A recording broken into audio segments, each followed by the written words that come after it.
வணக்கம் மக்களே, சற்றுமுன் கிடைத்த தகவல் ஒன்றை பார்க்க போகிறோம். அதாவது திமுகவின் பொன்முடி வழக்கில் நீதிமன்றத்தில் புதிய தீர்ப்பு. இந்த ஒரு தகவலை பற்றி தான் நாம் பார்க்க போகிறோம். தகவலை பார்ப்பதற்கு முன்னதாக நீங்கள் நம்மளுடைய சேனலுக்கு புதிய பார்வையாளர்களாக இருந்தீங்கன்னா மறக்காமல் சேனலை சப்ஸ்கிரைப் செய்து வைத்துக் கொள்ளுங்கள் மக்களே.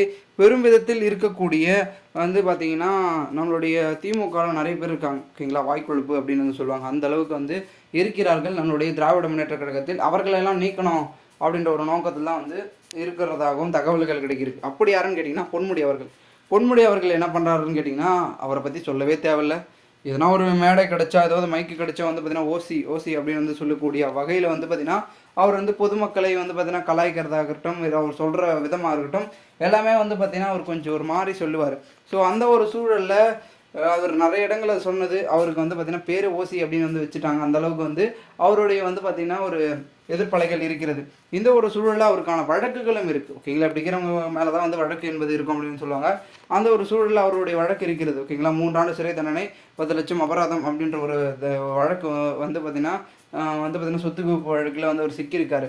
இதனால் தற்பொழுதைய பொறுத்த வரைக்கும் பெரும் விதத்தில் பார்த்தீங்கன்னா அவர் அந்த ஒரு வழக்கில் இப்பொழுதுக்கு அந்த தீர்ப்பை நிறுத்தி வைக்கப்படுகிறது அப்படின்னு பார்த்தீங்கன்னா நிறுத்தி வைக்கணும் அப்படின்னு பார்த்தீங்கன்னா வயது வரம்லாம் பார்த்து நிறுத்தி வைக்கணும் அப்படின்னு அவர் நிறைய விதமான கோரிக்கைகளை நீதிமன்றத்தில் முன்வைத்ததன் காரணமாக தற்பொழுது அதற்கான பார்த்தீங்கன்னா ஒரு சில விஷயங்களும் பார்த்தீங்கன்னா இப்போ ஸ்டாப் பண்ணி வச்சுருக்காங்க அப்படின்னு கூறப்படுகிறது. ஸோ இந்த ஒரு சூழலில் அடுத்த கட்டமாக என்ன பண்ண போகிறாங்க அப்படின்னு கேட்டிங்கன்னா இவருடைய வழக்கில் கண்டிப்பாக திருப்பங்களை ஏற்படுத்தணும் அப்படின்னு முக்கியமான பெரிய பெரிய நீதிபதிகள் என்ன பண்ண போகிறாங்கன்னா மீண்டும் விசாரணை தீவிரப்படுத்த போவதாகவும் கூறப்படுகிறது.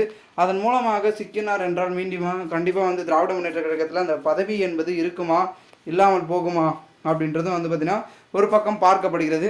அரசியல் வட்டாரங்கள் பேசப்படுகிறது. பொறுத்திருந்து பார்க்கலாம் என்ன நடக்கிறது. மேலும் இது போன்ற நீங்கள் அரசியல் சார்ந்த நிகழ்வுகளை தினசரி தெரிந்து கொள்ள சேனலை சப்ஸ்கிரைப் பண்ணுங்கள். நன்றி.